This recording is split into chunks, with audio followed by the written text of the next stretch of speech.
Bienvenue sur Azimut, le podcast de l'orientation.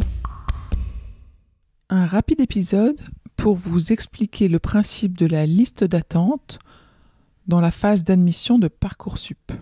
Nous allons commencer par vous décrire les indicateurs qui concernent la liste d'attente et puis nous allons parcourir 2 exemples. Alors, comment marche cette liste d'attente ? Pour chaque vœu en liste d'attente, les candidats disposent de différents indicateurs dans leur dossier. L'un d'entre eux est la position en liste d'attente. Donc cette position, elle évolue en fonction des réponses des candidats qui ont reçu une proposition d'admission ou des candidats qui renoncent à leur vœu en attente. Un autre indicateur est le nombre total de candidats en liste d'attente. Il y a aussi le nombre de places proposées par la formation, l'indicateur qui est la position du candidat dans le classement de la formation, et cette position-là est fixe.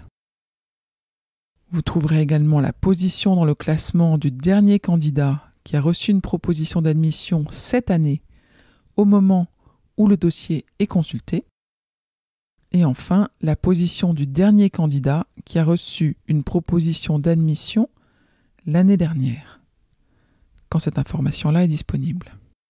Tous ces indicateurs-là aident les candidats à suivre et à comprendre leur situation en liste d'attente qui va évoluer en fonction des places libérées par d'autres candidats.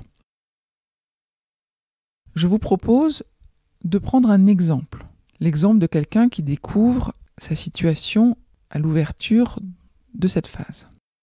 Ce candidat a postulé à une formation qui a 20 places disponibles.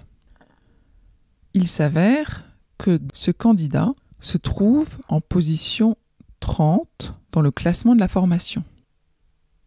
Donc, le jour de l'ouverture, comme il y a 20 places disponibles, la formation a fait une proposition aux 20 premiers candidats dans le classement de la formation. Ce candidat étant 30e, il n'a pas reçu de proposition et est donc en liste d'attente.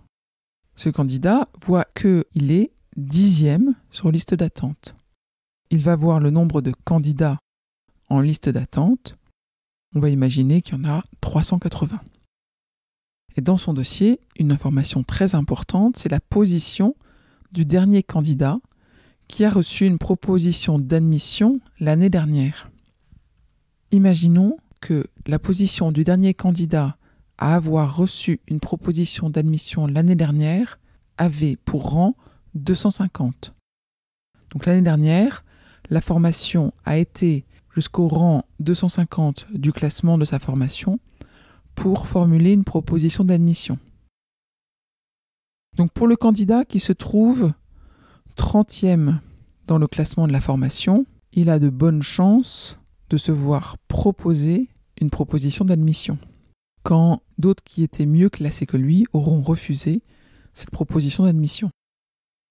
Un autre candidat qui serait 300e dans le classement de la formation n'a pas beaucoup de chances de se voir proposer une proposition d'admission quand on se rend compte que l'année dernière, le dernier qui en a reçu était 250e.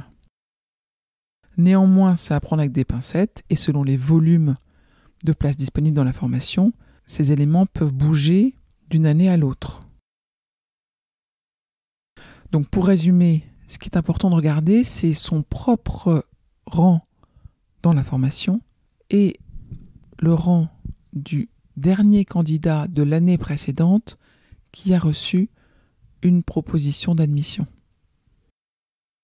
Prenons un autre exemple. Une candidate se retrouve devant son dossier. Elle a postulé une formation qui a 45 places. Elle se rend compte que sa position dans la liste d'appel du groupe est 308. Donc c'est son classement dans la formation, sa position dans la liste d'appel du groupe 308. Elle va lire également que la position dans la liste d'appel du dernier candidat qui a reçu une proposition d'admission l'année précédente était 200.